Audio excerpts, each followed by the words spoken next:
एक विच जो कि जंगल में अपने शिकार का इंतजार करती थी। वो अपने शिकार को अपनी बातों में बहला फुसला कर अपने घर लेकर आती थी और उसके बाद उसको पका कर खा लेती थी। एक दिन उस विच को मिलते हैं जंगल में दो मासूम छोटे छोटे बच्चे जिनका नाम था हैंसल और ग्रेटल। ये कहानी और बहुत सारी फेरी टेल्स आपने बचपन में जरूर सुनी होंगी। ये वो मासूम कहानियां थी जो हमको इमेजिनेशन की दुनिया में ले जाती थी, जिन्हें सुनकर हमें बड़ा मजा आता था। कभी कभी ये कहानियां हमको बहुत डराती थी और इनमें एक मोरल भी छुपा होता था। ये मात्र कोई कहानियां नहीं थी, ये हकीकत थी और इनके पीछे छिपा हुआ था एक बहुत ही काला सच जो शायद आपको मालूम ना हो। क्या वाकई में पुराने जमाने में किसी डायन का ऐसा घर हुआ करता था जंगल में जो कि कैंडीज और केक से बना होता था? आखिर ऐसी क्या मजबूरी थी जो माँ बाप अपने छोटे छोटे मासूम बच्चों को जंगल में मरने के लिए छोड़ आते थे? तो आज हम चलेंगे हैंसल और ग्रेटल की दुनिया में, जानेंगे उनकी कहानी का काला सच आज के फाड़ू वीडियो में।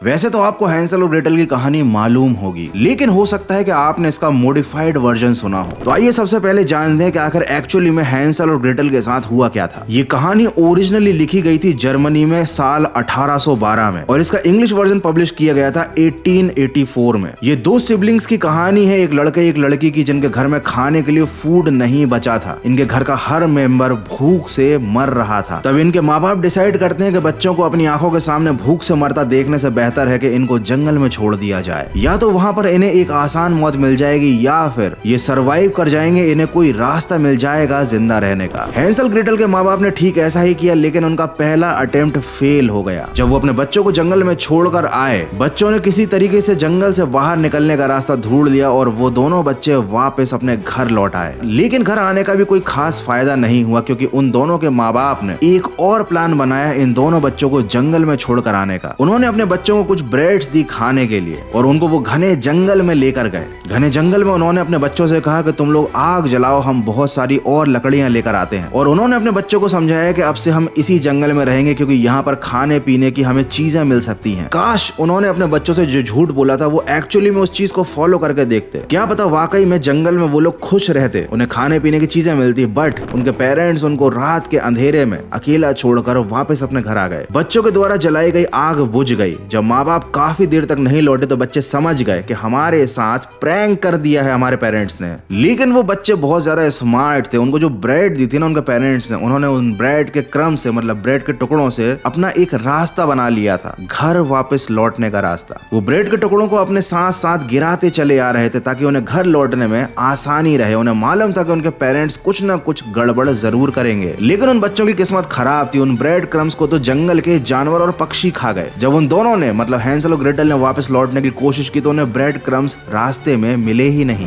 लेकिन जंगल में भटकते भटकते उनको मिल गया कैंडीज से, जिंजर केक से और बेकरी की बहुत सारे आइटम से बना हुआ एक घर, जो देखने में काफी ज्यादा लजीज लग रहा था। लेकिन ये लिटरली बहुत ही इम्प्रैक्टिकल चीज थी। मतलब जिन जंगली जानवरों ने ब्रेड क्रम्स को नहीं छोड़ा, उन्होंने इस घर को कैसे छोड़ दिया? एनीवे, ये घर था एक विच का। वो विच एक बूढ़ी औरत का रूप धरकर बाहर आती, उन बच्चों को अंदर ले जाती है, प्यार की मीठी मीठी बातें करती है, उन्हें बहुत सारा खाना खाने को देती है और उसके बाद वो ग्रेटल को, मतलब लड़के को, बंद कर देती है एक पिंजरे में। और ग्रेटल मतलब लड़की से करवाती है घर के सारे काम, उसे वो अपना बना लेती है गुलाम। अब डायन की प्लानिंग ये थी कि वो उस लड़के को खिला पिला कर मोटा कर देगी और फिर उसके बाद उसको ओवन में पका कर खा लेगी। लेकिन उस डायन को पता नहीं था कि ये दोनों बच्चे बहुत ही ज्यादा स्मार्ट हैं। करीब 4 हफ्तों की गुलामी के बाद हैंसल तो काफी मोटा हो गया था पिंजरे में, क्योंकि उसे डायन बहुत कुछ खाने को दे रही थी। लेकिन ग्रेटल के दिमाग में चल रहा था एक मास्टर प्लान। उसने उस चुड़ैल को अपनी बातों में लेकर ओवन के पास जाने के लिए मजबूर कर दिया और फिर धोखे से उस चुड़ैल को, उस डायन को उसी ओवन में धक्का मारकर बंद कर दिया। जिस ओवन में वो डायन उन बच्चों को पकाकर खाने का प्लान बना रही थी, उन बच्चों ने मिलकर उसी डायन को उसी ओवन में पका डाला। फिर वो बच्चे उस डायन के घर से बहुत सारे डायमंड्स, ज्वेलरी, जो भी कीमती चीजें थी वो सब लेकर वापस अपने घर लौट आए। अब देखो, ये एक कहानी है। जिन बच्चों को अपने घर लौटने का रास्ता नहीं मिल रहा था वो अचानक से अपने घर वापस कैसे लौट आए, ये थोड़ी सोचने वाली बात है। लेकिन कहानी की हैप्पी एंडिंग होती है, उसके पापा फिर से अमीर बन जाते हैं क्योंकि उनके बच्चे जिन्हें वो मारना चाहते थे, वो बच्चे चुड़ैल के घर से बहुत सारी कीमती चीजें अपने पापा के लिए लेकर आ गए थे। और ये थी इस कहानी की हैप्पी एंडिंग। सब लोग खुशी खुशी अपने घर में रहने लगते हैं, खाने पीने की चीजों की किल्लत खत्म हो जाती है, उनकी गरीबी खत्म हो जाती है। अब तुम बोलोगे गौरव भाई ये कहानी तो हमने कई बार सुनी है, टीवी पर कार्टून्स में देखी है, इवन मूवीज में भी ये कहानी तुमने कई बार अलग अलग वर्जन्स में देखी होगी। लेकिन ये एक्चुअली में एक कहानी नहीं है, ये एक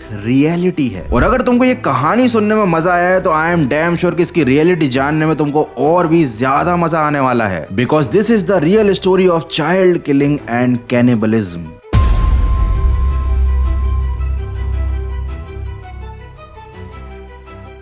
इस कहानी में सबसे पहली बात यह खटकती है कि कैसे एक माँ इस बात के लिए राजी हो जाती है कि अपने बच्चों को वो जंगल में छोड़ दे। और आपने इस कहानी के बहुत सारे वर्जन में सुना होगा कि उन बच्चों की जो माँ थी ना, वो स्टेप मदर थी, मतलब एक सौतेली माँ, जो कि हमेशा ईविल तरीके से ही पोर्ट्रे की जाती है। लेकिन ये जो स्टेप मदर थी ना, ये 1840 में इस कहानी के 4th एडिशन में जोड़ी गई थी, क्योंकि असली माँ अपने बच्चों को मरने के लिए जंगल में छोड़ दे, ये सुनकर अच्छा नहीं लगता। लेकिन रियलिटी में सगी माएं ही अपने बच्चों के साथ एक समय पर ऐसा किया करती थी। चलो अब थोड़ा सा हिस्ट्री में चलते हैं। ये कहानी लिखी थी ग्रिम ब्रदर्स ने। ये 2 भाई थे जो कि 19वीं शताब्दी के दौरान जर्मन की फोकलोर और कथाओं को, मतलब दादी नानी की कहानियों और लोक कथाओं को लुप्त होने से बचाने के लिए उनका एक कलेक्शन तैयार कर रहे थे। और इनके पैदा होने से पहले जर्मनी में 3 बार अकाल पड़ा था, जिसे कहा जाता है द ग्रेट फैमिन। यह अकाल पड़ा था 1315 से 1317 के बीच। पूरे यूरोप में खाने की कमी हो गई थी, हर जगह भूखमरी थी, अकाल था, लोग भूख से मर रहे थे। 1708 से 1711 और 1771 से लेकर 1773 तक ऐसे कई छोटे छोटे अकाल आए जिन्होंने यूरोप के कई देशों में हजारों लोगों की जान ले ली। और ये जो ग्रिम ब्रदर्स थे, ये जो बुक लिखना चाहते थे, ये जो कलेक्शन कर रहे थे लोक कथाओं का, ये पैदा हुए थे 1785 के आसपास। तो इन लोगों ने जो कहानियों का कलेक्शन स्टार्ट किया, जो लिखना शुरू किया था ना, वो उन बूढ़े लोगों की जबान से सुनी गई कहानियों का कलेक्शन था, जिन बूढ़े लोगों ने अपनी जिंदगी के दौरान कई खतरनाक अकाल झेले थे। और उन्हीं लोगों ने ग्रिम ब्रदर्स को बताया था कि एक समय ऐसा आया था जब परिवार के सदस्य, सगी माएं और पेरेंट्स अपने बच्चों को भूखमरी से मरता हुआ नहीं देख पाते थे और वो खुद अपने बच्चों को जंगल में मरने के लिए छोड़ देते थे। उन्हें ऐसा लगता था कि या तो उनके बच्चे सरवाइव कर जाएंगे, उन्हें खाने पीने की चीजें मिल जाएंगी, या फिर वो एक आसान मौत को गले लगा सकते हैं। तो हैंसल ग्रेटल की कहानी में जो स्टेप मदर दिखाई जाती थी ना, ये स्टेप मदर नहीं थी, वो सगी माँ थी, जिसने अपने बच्चों को जंगल में छोड़ने के लिए उनके बाप को मजबूर किया था। कहते हैं ना भैया, भूख बड़ी कुत्ती चीज होती है। लेकिन ये तो शुरुआत है, आगे ये कहानी और भी ज्यादा डार्क होती जाएगी। हैंसल ग्रेटल की कहानी में जानबूझकर औरतों को विलेन बनाया गया। उन बच्चों को जंगल में छोड़ने का डिसीजन माँ बाप का था, मतलब दोनों की सहमति थी, लेकिन यहाँ पर पूरा दोष दिया गया केवल माँ को। और साथ ही जंगल में बच्चों को खाने वाला जो कैरेक्टर उन बच्चों को मिलता है, वो भी एक फीमेल था। जबकि उस समय जर्मनी में किंडर फ्रेसर नाम का, मतलब चाइल्ड डेवर नाम का एक अलग ही क्रीचर बहुत ज्यादा मशहूर था। ये एक डीमनिक क्रीचर था जो कि बच्चों को जिंदा खा जाता था। लेकिन कहानी में इस क्रीचर का नामो निशान तक नहीं है। यहाँ पर इंक्लूड किया गया है एक फीमेल कैरेक्टर विच को, और वो इसलिए क्योंकि ये जिस समय की कहानी है, उस समय के लोग औरतों को बहुत ही ज्यादा पनिश किया करते थे। उस समय हजारों औरतों को विचक्राफ्ट करने, काले जादू करने के इल्जाम में जिंदा जला दिया गया था। यूरोप में हजारों औरतें बेमौत मारी गई थी केवल एक छोटे से इल्जाम की वजह से, कुछ लोगों की वजह से जो डिसाइड करते थे कि कौन सी औरत चुड़ैल है, डायन है, या कौन सी औरत काला जादू करती है। और इस तरीके से औरतें इतनी ज्यादा बदनाम हो गई कि इस कहानी का मेन विलेन भी औरत को ही बनाया गया। उस समय की औरतों को इतना ज्यादा तड़पाया जाता था, इतनी पनिशमेंट दी जाती थी कि उस तड़प से, उस तकलीफ से बचने के लिए वो कबूल कर लेती थी कि हाँ, हम चुड़ैल हैं या फिर हम विच हैं, ताकि उन्हें मौत दे दी जाए, उन्हें इस तकलीफ से मुक्ति मिल जाए। जब मैंने इस चीज के ऊपर और ज्यादा रिसर्च की तो मैंने पाया कि 16वीं शताब्दी के दौरान जर्मनी में 35 औरतों को विच क्राफ्ट की वजह से मौत की सजा दी गई। ये घटना थी नॉर्डलिंगन विच ट्रायल की। जब उन औरतों को टॉर्चर किया जा रहा था तो उनमें से कुछ औरतों ने इस बात को कन्फेस किया कि भूख की वजह से उन्होंने अपने ही बच्चों को मजबूरन खा लिया। वो अपने बच्चों के मांस को कॉपर के पॉट्स में रखती थी, जिससे वो काफी लंबे समय तक खराब नहीं होता था। इवन वो मौका ढूंढती थी किसी भी छोटे बच्चे को किडनैप करके अपने घर में उसके टुकड़े टुकड़े करके उसको ओवन में पका कर रख लेती थी। इवन वो इस चीज का इंतजार करती थी कि उनके चंगुल में कोई छोटा बच्चा आ जाए, जैसे वो बहला फुसला कर किडनैप कर ले और उसके बाद वो उस बच्चे को ओवन में पका कर खा लेती थी और ओवन में पके हुए उस बॉडी को वो अपने परिवार के सदस्यों को भी खिलाती थी, क्योंकि भैया भूख से मरने से अच्छा है कि ये किया जाए। ऐसा मेरा नहीं, उन विचेस का कहना था। अब आपको ये सारी चीजें बहुत ही सिमिलर लग रही होंगी। ये कैरेक्टरिस्टिक्स जो है ना, ये उस विच से काफी ज्यादा मैच करता है जो हैंसल और ग्रेटल को ओवन में पका कर खाने वाली थी। तो ये जो विच की कल्पना है ना, ये कोई इमेजिनेशन नहीं है। उस समय बहुत सी औरतों ने इस चीज को कन्फेस किया था, मजबूरी में किया था या वाकई में उन लोगों ने इस तरीके का क्राइम किया था, ये तो मैं नहीं कह सकता। लेकिन उस समय